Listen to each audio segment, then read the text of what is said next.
E commerce की मैं एक आपको बिटर रियलिटी बताना चाहता हूँ। वो रियलिटी ये है कि अगर आप इस दलदल के अंदर फंस रहे हैं ना, इस काम के अंदर फंस रहे हैं, तो आप निकलने के लिए भी इन्वेस्टमेंट चाहिए होगी। स्टूडेंट या किसी के पास थोड़ी सी इन्वेस्टमेंट है, जो हमने ऑलरेडी बातें की है, तो 30 डेज का रोड मैप उसके लिए क्या होना चाहिए। लाइक उसने एक प्रोडक्ट उसके पास आ चुकी है, अब 30 डेज में वो किस तरीके से उसको मार्केट करेगा, सेल्स लेके आएगा इन्वेस्टमेंट के हिसाब से। इसमें सबसे पहली बात तो आती है कि ड्रॉप शिपिंग। लोग कहते हैं कि जी मैंने ड्रॉप शिपिंग से इतना पैसा कमा लिया, ये कर लिया, ये गाड़ियाँ ले ली, ये बंगले ले लिए। हकीकत में ये कुछ भी नहीं। कहीं से प्रोडक्ट फाइंड करें, लेकिन हमें फिर उस प्रोडक्ट को देने के लिए कोई सप्लायर ही नहीं मिलता, लाइक जो हमें वो प्रोडक्ट प्रोवाइड करे। इसका क्या सोल्यूशन है इसमें? कोरियर कंपनी पूरे पाकिस्तान में क्या, ऑल ओवर द वर्ल्ड कोई भी बेहतर नहीं। अब डेफिनेटली यही आगे एआई ने सारी चीज़ें चेंज करनी है और इन्हेंस कर रहा है डे बाय डे। आपको क्या लगता है कि एआई ने किस तरीके से आपकी मार्केट को चेंज किया और आपको क्या हेल्प की है? इसमें देखें, मैं सब फर्स्ट ऑफ ऑल तो चूँकि अल्हम्दुलिल्लाह मेरा ये नहीं है कि स्टडी के अंदर मेरा कोई बैड एक्सपीरियंस था। कुछ लोग इसी वजह से आते हैं। नो, आजकल तो पाकिस्तान में भी काफ़ी ट्रेंड चल रहा है कि पेड कोर्सेज लोग सेल कर रहे हैं। आपको एक्सपीरियंस है अच्छा, आप भी सिखा रहे हैं माशाल्लाह। पेड कोर्सेज वर्थ हैं या यूट्यूब इनफ है लोगों के सीखने के लिए? Which is the best way to start as a अगर आप एज अ बिगिनर हैं तो मैं आपको प्रेफर करूंगा कि आपने वाइट लेवल से स्टार्ट करना है और विजन रखना है कि मैंने प्राइवेट लेवल पे जाना है।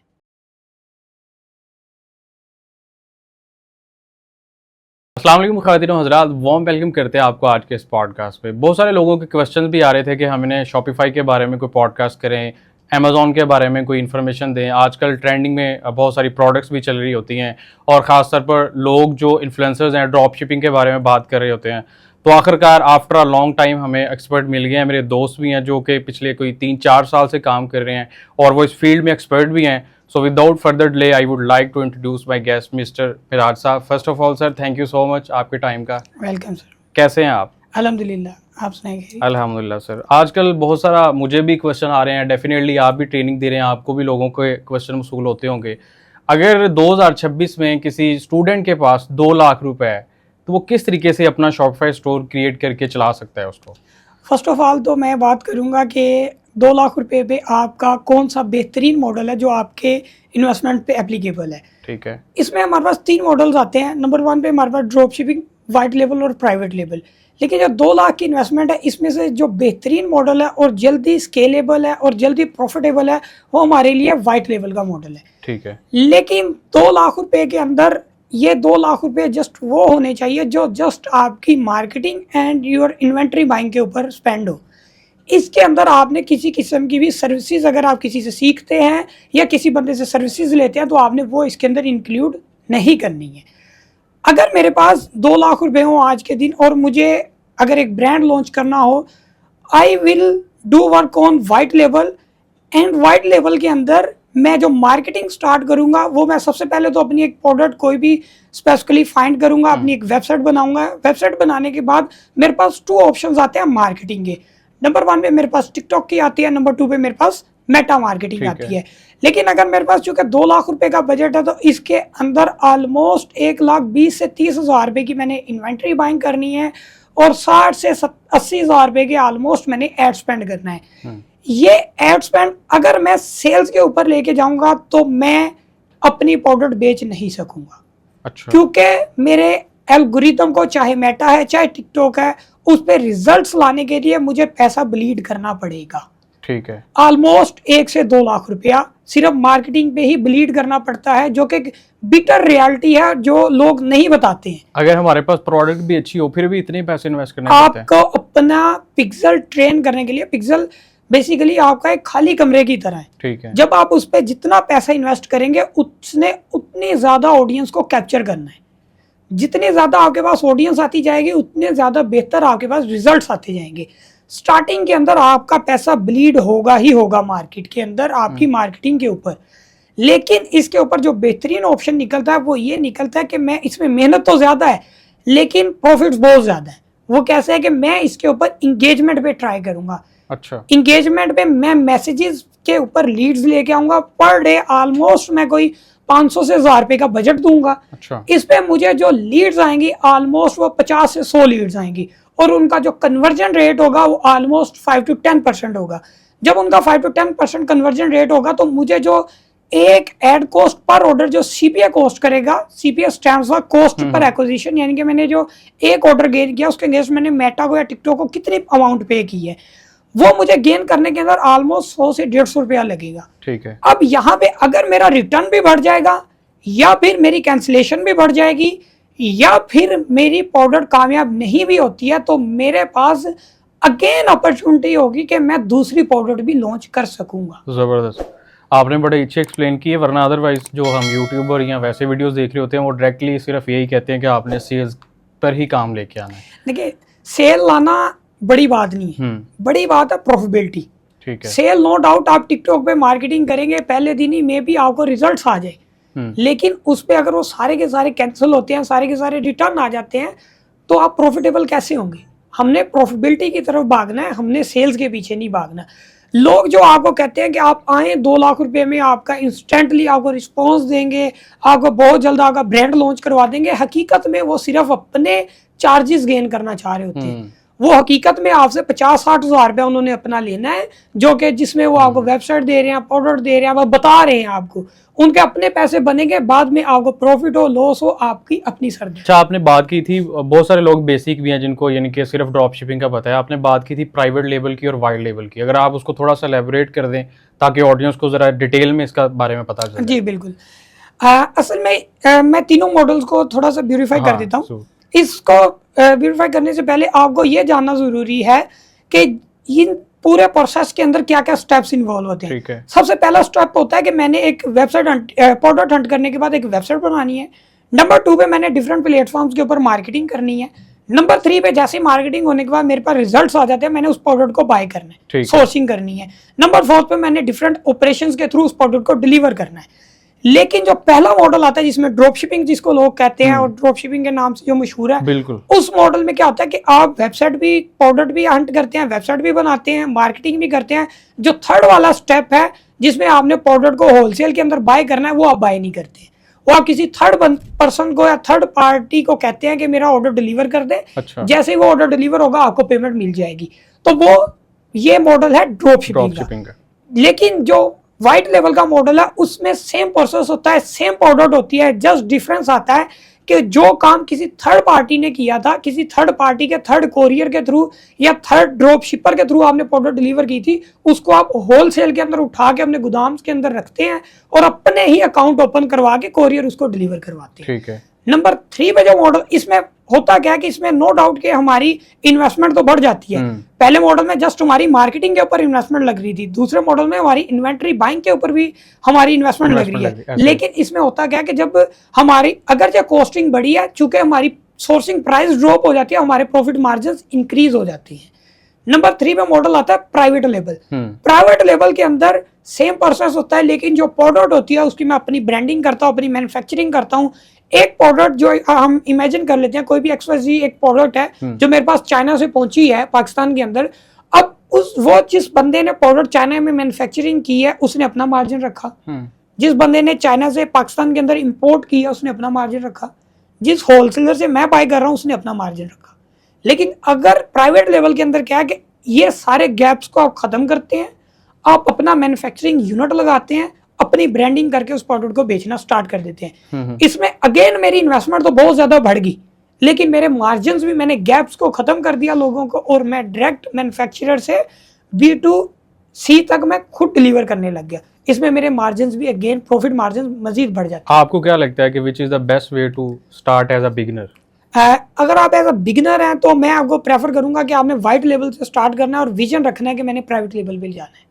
अच्छा, पहले वाइट लेवल से स्टार्ट किया जाए। ठीक है। आपको क्या लगता है कि आजकल तो काफ़ी हवा भी बनी हुई है ड्रॉप शिपिंग के हवाले से, किस हद तक ड्रॉप शिपिंग या ऑनलाइन सेल डिक्रीज हो चुकी हैं, और आपको क्या लगता है कि आने वाले दौर में इसका कितना यानी कि प्रॉफिट मार्जिन होगा या किस तरीके से ये मजीद इन्हेंस होगी? जी बिल्कुल। इसमें सबसे पहली बात तो आती है कि ड्रॉप शिपिंग, लोग कहते हैं कि जी मैंने ड्रॉप शिपिंग से इतना पैसा कमा लिया है, ये कर लिया, ये गाड़ियाँ ले ली हैं, ये बंगले ले लिए हैं। हकीकत में ये कुछ भी नहीं है। ठीक है। ये सिर्फ एक लोगों को बेचने के लिए चूरन है। हाँ। कि जिसको लोग सेल करते हैं अपनी सेल्स दिखाने के लिए, लेकिन हकीकत में इसके पीछे कुछ भी नहीं है। अच्छा। ड्रॉप शिपिंग आज के दिन आप किसी भी मार्केट में चले जाएं 80 to 90% डेड हो चुकी है। अच्छा। उसकी वजह क्या है? उसकी सबसे पहले नंबर पे तो हम इसकी रियलिस्टिक सिचुएशन समझते हैं कि इसके अंदर होता क्या है। सबसे पहले नंबर पे जो ड्रॉप शिपर होता है, हमें वो सोर्सिंग प्राइस ही एक प्रोडक्ट की इतनी ज्यादा देता है कि मैं मार्केट को बीट ही नहीं कर पाता हूँ। मैं मिसाल ले लेता हूँ, फर्ज करें मेरे पास ये एक प्रोडक्ट है, इस प्रोडक्ट को मार्केट के अंदर सेल हो रही है ये 3,000 रुपए की, इमेजिन मैंने कर लिया। इस प्रोडक्ट को ड्रॉप शिपर मुझे देगा 2,000 की रफली, जबकि इस प्रोडक्ट की जो एक्चुअल में होलसेल मार्केट होगी वो 1,000 रुपया होगी। इतना ज्यादा डिफरेंस आता है। इसकी आप मिसाल ऐसे समझिए, फर्ज करें मैंने ये वास्केट पहनी हुई है, हाँ। मेरे पास ड्रॉप शिपर के पास हकीकत में होता क्या कि ड्रॉप शिपर के पास ऑर्डर्स जितने भी जाते हैं वो 1 by 1 करके जाते हैं। ठीक है। उसके सामने जो ऑर्डर्स आते हैं, फर्ज करें उसके सामने ये नहीं आता है कि मिराज दीन का 100 ऑर्डर है, नो, उसके सामने आएगा कि मेरे पास एक ऑर्डर मिराज दीन का है, एक ऑर्डर मेरे पास अरसलान का है, एक अहमद का है, एक अली का है, मेरे पास ऐसे ऑर्डर्स हैं। अच्छा। अब उसकी मिसाल ऐसे लेंगे, फर्ज करें मैंने ये वास्केट लेनी है, आप एक वास्केट लोकल मार्केट के अंदर जाते हैं बाय करने, आपने 100 वास्केट्स खरीदनी है, आप 100 डिफरेंट लोगों को भेजते हैं कि जाएं ये जाके एक एक वास्केट लेके आए। क्या जो शॉपकीपर है, जो बंदा उस प्रोडक्ट को सेल कर रहा है, वो उस बंदे को डिस्काउंट करेगा जो 1 by 1 करके आ रहा है? नहीं। लेकिन अगर उस 100 की 100 प्रोडक्ट्स को आप लेने जाते हैं, डिस्काउंट देगा, डेफिनेटली आपको डिस्काउंट ऐसा ही। मिलेगा। ऐसा ही होता है ड्रॉप शिपिंग के अंदर। ड्रॉप शिपर आपको प्रोडक्ट दे रहा होता है 1 by 1 और क्रेडिट पे दे रहा होता है और हाई प्राइस के अंदर दे रहा होता है, लेकिन जब आप उसको होलसेल के अंदर लेने जाते हैं तो उसकी प्राइस ड्रॉप होती है, और जो कि हकीकत में वही हमारा पीछे मार्जिन होता है। आपने बड़ी अच्छी तरीके से इसको एलैबोरेट किया है, मजीद डिटेल में बताया है। लेट्स सपोज कि अगर कोई बंदा है लाइक स्टूडेंट या किसी के पास थोड़ी सी इन्वेस्टमेंट है, जो हमने ऑलरेडी बातें की हैं, तो 30 डेज का रोड मैप उसके लिए क्या होना चाहिए? लाइक उसने एक प्रोडक्ट उसके पास आ चुकी है, अब 30 डेज में वो किस तरीके से उसको मार्केट करेगा, सेल्स लेके आएगा इन्वेस्टमेंट के हिसाब से? ई कॉमर्स की मैं एक आपको बिटर रियलिटी बताना चाहता हूँ। वो रियलिटी ये है कि अगर आप इस दलदल के अंदर फंस रहे हैं ना, इस काम के अंदर फंस रहे हैं, तो आपको निकलने के लिए भी इन्वेस्टमेंट चाहिए होगी। इवन कि अगर आप लॉस में हैं, लॉस में से निकलने के लिए भी ऐसा नहीं है कि अगर आप वहीं से बैकअप हो जाए, अगर वहीं से बैकअप होंगे आप मजीद लॉस में जाएंगे। अच्छा। लेकिन अगर आपने उसमें से निकलना है, आपको फिर से इन्वेस्टमेंट करनी पड़ेगी। लाइक कैसे कह रहे हैं? मैं आपको इसकी मिसाल ऐसे समझाता हूँ। फर्ज करें ये एक प्रोडक्ट है, इसने मुझे 10 लाख रुपया लॉस करवा दिया, ठीक है। अब इस प्रोडक्ट के लॉस को कवर अप करने के लिए मुझे एक और प्रोडक्ट लॉन्च करनी पड़ेगी, जो इसके लॉस को भी कवर करवाएगी और मुझे प्रॉफिट की तरफ भी लेके जाएगी। तो लाइक अगर जिस तरीके से आपने बात की है, तो बंदा पहले टेस्टिंग कर ले, हमने अचानक से तो प्रोडक्ट लेके नहीं आने सारी। कोई भी शॉपिफाई का अगर कोई भी बिगिनर बंदा है या कोई भी न्यूट्रल बंदा है जो स्टार्ट करना चाह रहा है, वो एक बात को मद्देनजर जरूर रखे, वो ये कि आपने कभी भी लोगों की कही हुई बातों पे गौर नहीं करना है। जबरदस्त। अगर मैं फर्ज करें आपके सामने आता हूं, मैं आपको अपना एड अकाउंट भी दिखाता हूं, मैं आपको अपनी वेबसाइट भी दिखाता हूं, मैं आपको अपना कोरियर पोर्टल भी दिखाता हूं कि मैं ये प्रोडक्ट बेच रहा हूं, ये सीपीए आ रहा है, ये डिलीवरी कॉस्ट हो रही है, और मैं आपको इवन के पीएनएल रिपोर्ट भी दिखा देता हूं कि मुझे प्रॉफिट भी हो रहा है, लेकिन और मैं आपको कहता हूं कि ये 100 यूनिट्स उठा लें, आपने कभी भी उस प्रोडक्ट का स्टॉक नहीं उठाना है।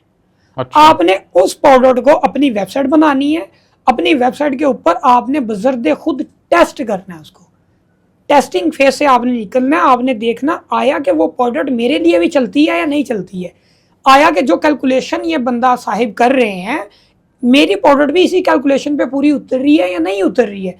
अगर वो प्रोडक्ट उस कैलकुलेशन पे पूरी उतर रही है देन बाय स्टॉक, अगर नहीं उतर रही है जस्ट हमारी जो ब्लीडिंग हुई होगी वो मार्केटिंग पे हुई होगी, वहीं से बैकअप हो और दूसरी प्रोडक्ट की तरफ। अच्छा, आपके हिसाब से लाइक सबसे बेस्ट वे यही है कि अगर किसी को पता चला, लेट्स सपोज मुझे पता चला कि ये प्रोडक्ट है, सबसे पहला काम मैं यही करूं कि अपनी वेबसाइट लॉन्च करूं, देन इस प्रोडक्ट को टेस्टिंग पे लगा दूं। बिल्कुल। वो जितना में पैसा जाएगा लाइक वो एडवर्टाइजमेंट पे जाएगा। यस। एडवर्टाइजमेंट से मुझे फिर आइडिया हो जाएगा कि ये चलेगी या नहीं चलेगी या नहीं। तो ये एक बड़ा अच्छा वे बताया है उन्होंने, रेदर देन कि हम एक ही जगह पे अपना पैसा स्टक कर दें या इन्वेस्टमेंट एक ही जगह पे कर दें, उससे बचने के लिए तो ये बेस्ट वे है। अब आप मुझे बताएं कि लाइक आपने जब स्टार्ट किया था आपको सबसे पहली प्रोडक्ट विनिंग कौन सी मिली थी? अब तो आप डिस्क्लोज कर सकते हो, अब तो उससे पैसे छाप लिए होंगे। जी बिल्कुल, अल्हम्दुलिल्लाह। और वो इस टाइम पे बहुत सैचुरेशन भी हो चुकी है प्रोडक्ट। जो जब मैंने जर्नी स्टार्ट किया था, सबसे पहले जो मैंने बजरते खुद प्रोडक्ट हंट की थी, वो मैंने एक AFO बाल प्रोडक्ट हंट की थी। अच्छा। वो प्रोडक्ट होती है जहाँ पे आग लगने के खतरात होते हैं ना, जैसा कि DP बॉक्सेस लगे होते हैं या फिर सोलर पैनल्स के इन्वर्टर्स लगे होते हैं, ये बहुत जल्द हीटअप हो जाते हैं। हीटअप होने के बाद वहाँ पे आग लगने के खतरात होते हैं। नो डाउट मार्केट्स के अंदर डिफरेंट फायर एक्सटिंग्विशर्स ऑलरेडी मौजूद थे, लेकिन उनको चलाने के लिए मैन पावर चाहिए होती थी। होता क्या था कि अगर फर्ज करें एक जगह पे आग लग गई है तो वहाँ पे फायर एक्सटिंग्विशर होगा तो मैं उस आग को बुझा सकता हूँ, लेकिन अगर कोई ऐसी जगह है जहाँ पे मैन पावर मौजूद नहीं है, देन उस प्रोडक्ट का सोल्यूशन था वो AFO बाल। अच्छा। AFO बाल क्या थी? एक बाल नुमाइंदा एक पाउडर थी जिसके अंदर एक स्टैंड आता था। वो स्टैंड कहाँ पे? DP बॉक्सेस के ऊपर लग जाता था। जैसे ही अगर उस DP बॉक्स के अंदर आग लगती है, उसके अंदर सेंसर्स लगे होते थे। जैसे ही आग लगती थी वो सेंसर वहां तक पहुंचते थे और वो बाल फट जाती थी। सही। फटने के बाद उसमें से केमिकल निकलता था। वो केमिकल जहाँ पे आग लगी होती थी वहां पे जा गिरता था और आग को बुझा देता था। आप इवन के इमेजिन नहीं करेंगे कि मैंने उस पाउडर का सबसे पहली मरतबा जो वो पाउडर मेरे सामने आई तो मैं जस्ट ऐसे स्क्रॉलिंग कर रहा था रैंडमली, एक बंदे ने उसका बैड रिव्यू दिया हुआ था। अच्छा। उस बंदे ने बैड रिव्यू दिया था कि ये पाउडर काम नहीं करती है। लेकिन मैंने जब देखा कि मैंने कहा ये प्रॉब्लम तो है, अगर ये पाउडर लाई जाए मार्केट के अंदर तो एक अच्छा गेम चेंज हो सकता है।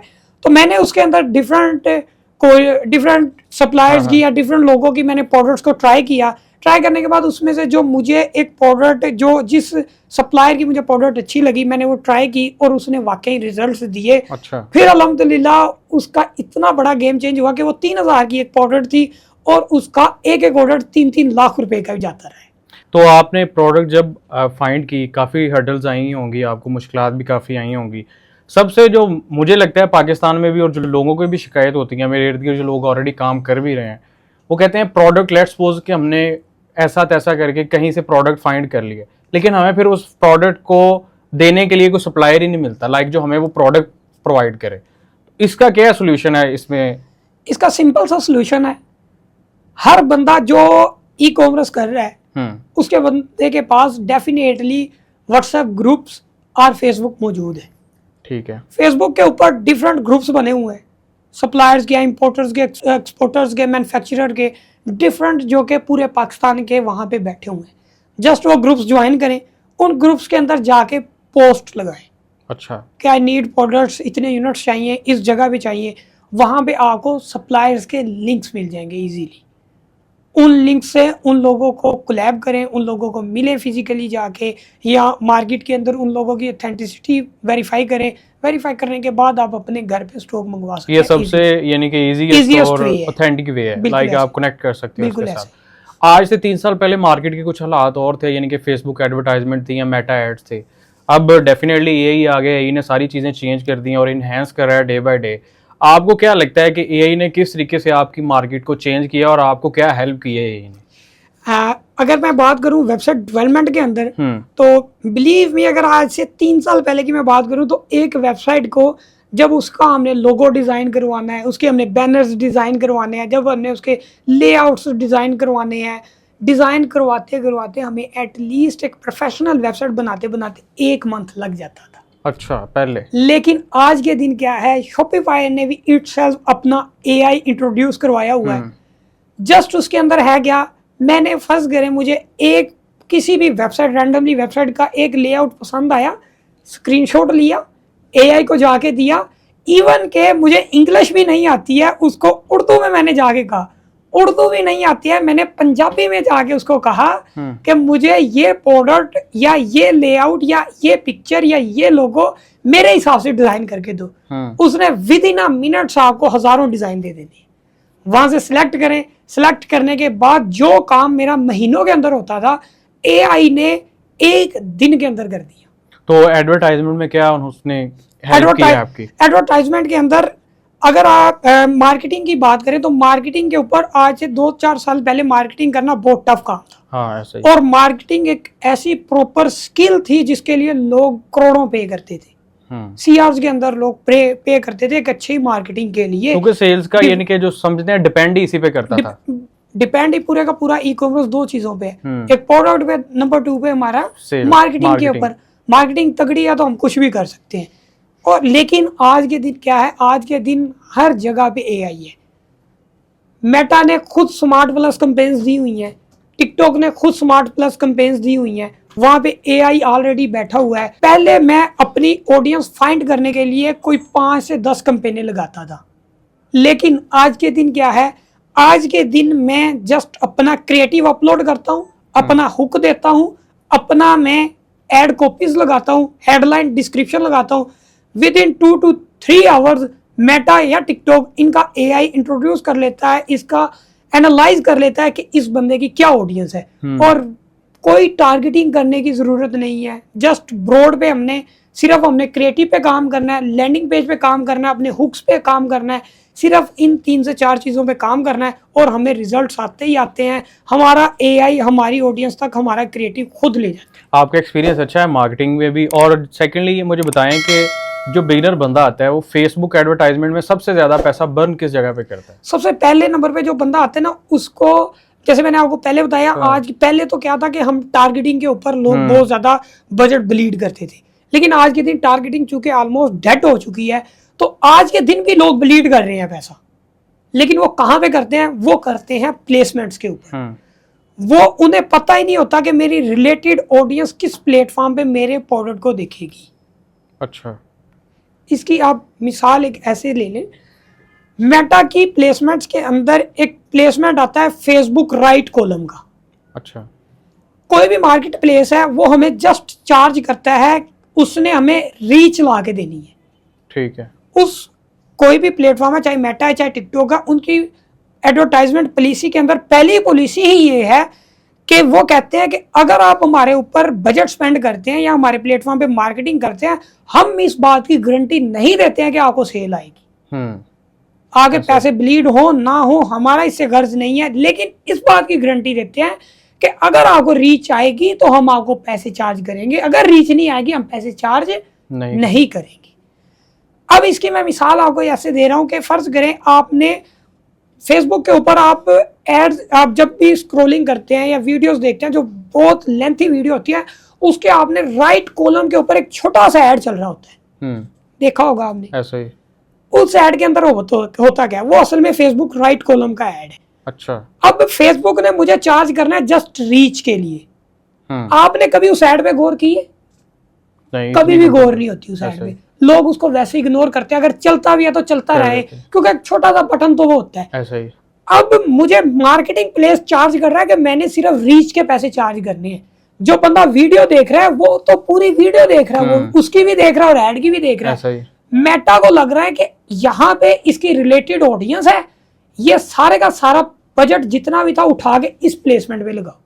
अच्छा। क्योंकि लोग यहाँ पे इसको देख रहे हैं, लोग इंटरेस्ट ले रहे हैं, लेकिन हकीकत में लोग इंटरेस्ट ले रहे होते हैं वीडियो के अंदर, जो कि बैकग्राउंड में दूसरी चल रही है। चूंकि उसने रीच का करना है और रीच वहां पे ज्यादा है, सारा बजट वहां पे उठा के लगाया, लेकिन वहां पे जैसे आपने बताया कि हम गौर नहीं करते हैं, कोई बंदा भी गौर वहां पे नहीं करता है, और वहां पे सारे का सारा बजट ब्लीड हो गया। ऐसे ही डिफरेंट प्लेसमेंट्स हैं जहाँ पे बजट ब्लीड होता है। तो कभी भी कैंपेन चलाएं, कैंपेन चलाने से पहले एनालाइज करें कि मैंने किस प्लेसमेंट्स के ऊपर अपनी ऐड चलानी है। ऐड क्रिएटिव सबसे ज्यादा इंपॉर्टेंट है या टारगेटिंग? Add creative.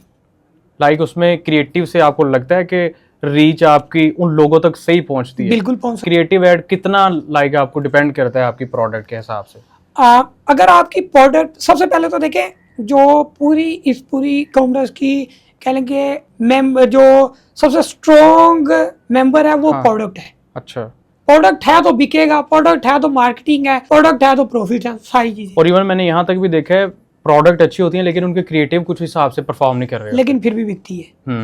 प्रोडक्ट अगर आपकी नीड बेस है, प्रॉब्लम सॉल्विंग है, देन उसके बाद दूसरे नंबर पे गेम चेंजर आता है मार्केटिंग।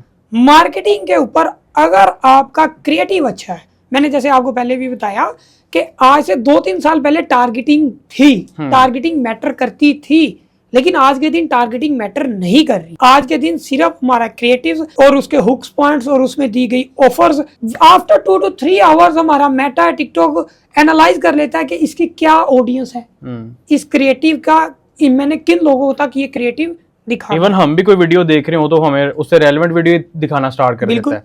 बिल्कुल ऐसे ही। अच्छा, मार्केटिंग की हमने बात कर ली, प्रोडक्ट के हवाले से बात कर ली, अब बात करते हैं कोरियर के हवाले से, जो सबसे मोस्ट इम्पोर्टेंट मेरे ख्याल से इसमें यानी कैरेक्टर प्ले करते हैं कोरियर वाले। तो कोरियर वालों के साथ किस तरीके से कोऑर्डिनेशन करना चाहिए, और पाकिस्तान में इस टाइम पे सबसे बेस्ट कोरियर कंपनी जो बेस्ट सर्विसेज प्रोवाइड कर रही है वो कौन सी है? फर्स्ट ऑफ ऑल तो sorry to all courier companies. मैं इसमें सॉरी वाली नहीं, मेरा भी पर्सनल एक्सपीरियंस मैंने आपको बताया है, और ऑलरेडी जो लोग कर रहे हैं उन्होंने भी मेरे साथ एक्सपीरियंस शेयर किया हुआ है। कोरियर कंपनी पूरे पाकिस्तान में क्या, ऑल ओवर द वर्ल्ड कोई भी बेहतर नहीं है।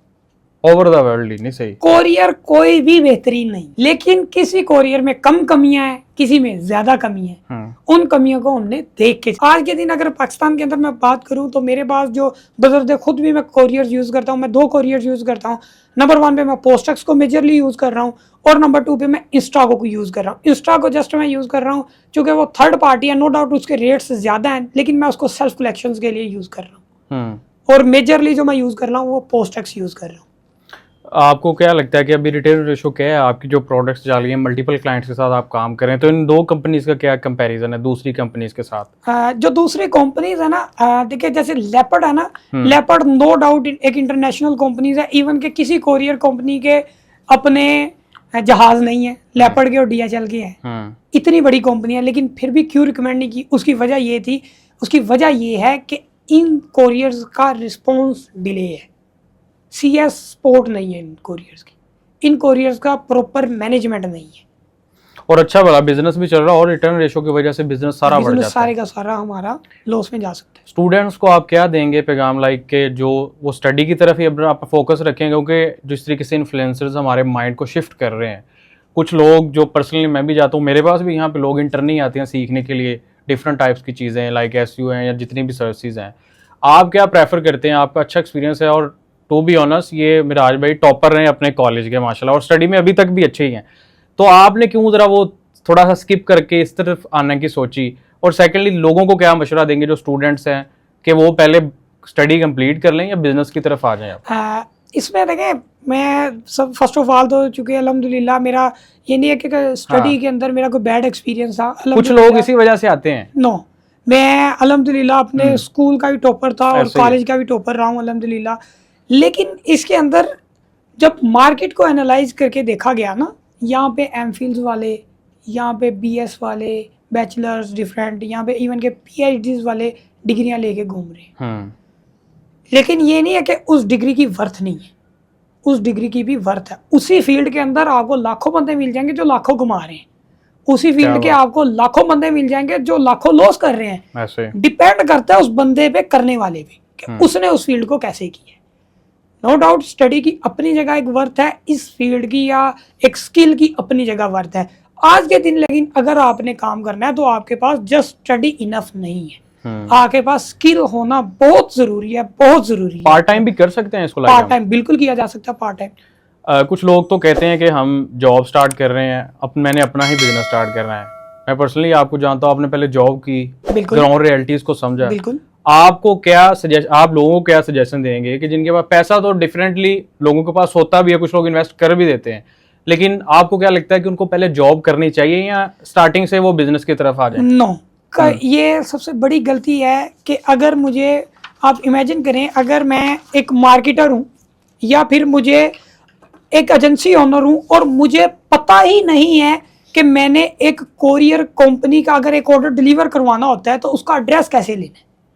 अगर मैंने बजरते खुद ही एक एड्रेस नहीं लिया हुआ, मुझे पता ही नहीं है कि एड्रेस के अंदर घर नंबर, गली नंबर, सोसाइटी नेम अगर वो नहीं है तो घर के करीब कोई मस्जिद, स्कूल, बैंक वगैरह कोई नाम हो और वहां पे प्रॉपर एड्रेस, एक ऐसा एड्रेस हो कि जहां पे एक न्यूट्रल बंदा इजीली पहुंच सके। अगर मैं वो एड्रेस ही नहीं खुद ले पाता या मुझे पता ही नहीं है कि कैसे लेना है तो मैं अपने टीम मेंबर से काम कभी भी नहीं ले सकूंगा, और उसके लिए जरूरी है कि मैं जॉब मिनिमम मुझे 1800 घंटे मार्केट के अंदर लगाने पड़ेंगे।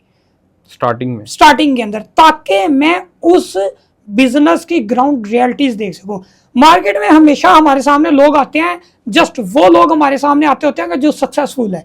कभी भी हमारे सामने फेलियर बंदा नहीं आता होता। फेलियर बंदा आता है जब मार्केट के अंदर मैं इतना टाइम लगाता हूँ, उस टाइम के अंदर मेरे साथ जुड़ने वाले कुछ लोग फेल भी होते हैं, कुछ जुड़ने वाले कुछ लोग पास भी होते हैं। जो फेल होते हैं मैंने उनकी गलतियों से सीखना है कि क्यों फेल हुए हैं, और जो पास हुए हैं मैंने देखना है कि वो क्यों सक्सेसफुल हुए हैं। आजकल तो पाकिस्तान में भी काफी ट्रेंड चल रहा है कि पेड कोर्सेज लोग सेल कर रहे हैं। आपको एक्सपीरियंस है अच्छा, आप भी लोगों को सिखा रहे हैं माशाल्लाह। बिल्कुल। पेड कोर्सेज वर्थ इट है या यूट्यूब इनफ है लोगों के सीखने के लिए? अगर आपको मैं कहता हूँ कि वेबसाइट डेवलपमेंट ऐसे करनी है तो सुबह को करके लेके आए। Practical work, practical. हमारे काम के अंदर थ्योरी तो कोई नामो निशान ही ना। थ्योरी तो वैसे भी बड़ी मिल रही है कॉलेज में, यूनिवर्सिटीज में बहुत मिल रही है। बिल्कुल, और थ्योरी से निकल के ही तो स्किल की तरफ आना है हमने। स्किल इंपॉर्टेंट है। बिल्कुल ऐसे। मैंने जो सुना था स्टैट भी थे कि जो ज्यादातर जो लोग ई कॉमर्स में आते हैं वो फेल हो जाते हैं। उसकी क्या रीजन हो सकती है, आपको क्या लगता है? पहली रीजन तो उसकी ये है कि लोग सबसे पहले नंबर पे तो ये सोचते हैं कि जो बंदा ऑनलाइन अर्निंग कर रहा है वो कोई जादूगर है। या फिर एक बंदा जो 4-5 साल लगा के जहाँ पे पहुंचा है, मैं 1-2 महीना लगाऊंगा और मैं इसके बराबर रनिंग करने लग जाऊंगा और ये सारी चीज़ें करने लग जाऊंगा। लेकिन जब वो मार्केट के अंदर आते हैं, वो हर्डल्स देखते हैं, वो लोगों का एक साइकी बनी हुई है कि ऑनलाइन काम है तो बड़ा इजी काम है। लेकिन हकीकत इसके बिल्कुल ऑपोजिट है। इसमें मेरे ख्याल से इन्फ्लुएंसर्स का थोड़ा सा कसूर है। थोड़ा सा नहीं, ऑलमोस्ट 80% कसूर ही उनका है। उन्होंने माइंड हमारा उस तरीके से उन्होंने जस्ट अब फर्ज करें, मैं आपको बात कर लेता हूँ शॉपिफाई की, अभी हम डिस्कशन कर रहे हैं शॉपिफाई की, मैं बात कर लेता हूँ।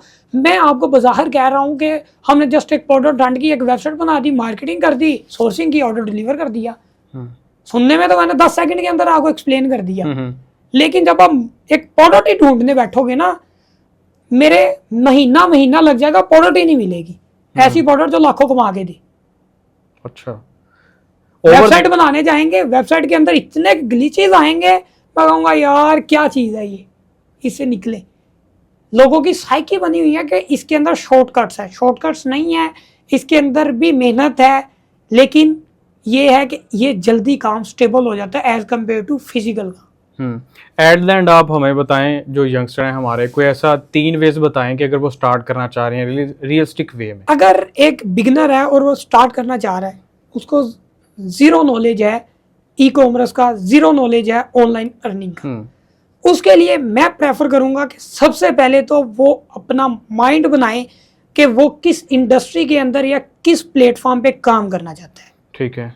सबसे पहले वो स्टडी करे, ऑलमोस्ट 1-1.5 माह जस्ट इसी के ऊपर स्टडी करे कि मार्केट के अंदर कौन कौन से प्लेटफॉर्म्स चल रहे हैं, उनमें क्या क्या प्रोसेसेस है। जस्ट प्रोसेसेस को स्टडी करे।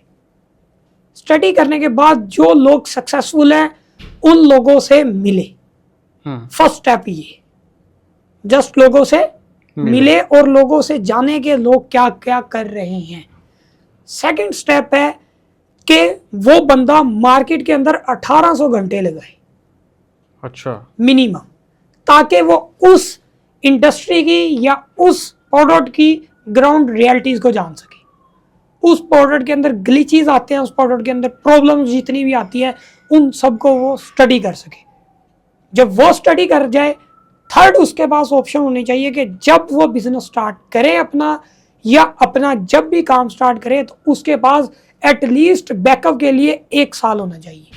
आज उस बंदे का 1 मंथ के अंदर जितना एक्सपेंस है, एटलीस्ट उसके पास 1 साल का उतने रिसोर्सेज होने चाहिए कि अगर वो 1 साल तक स्टेबल नहीं होता है तो वो सरवाइव कर जाए। मतलब कि बैकअप पे भी उसके पास पैसे होने चाहिए। बिल्कुल ऐसे। Thank you so much Miraj भाई आपके टाइम का। आई होप सो कि मिराज भाई ने बड़ी डिटेल के साथ चीज़ें एक्सप्लेन की हैं।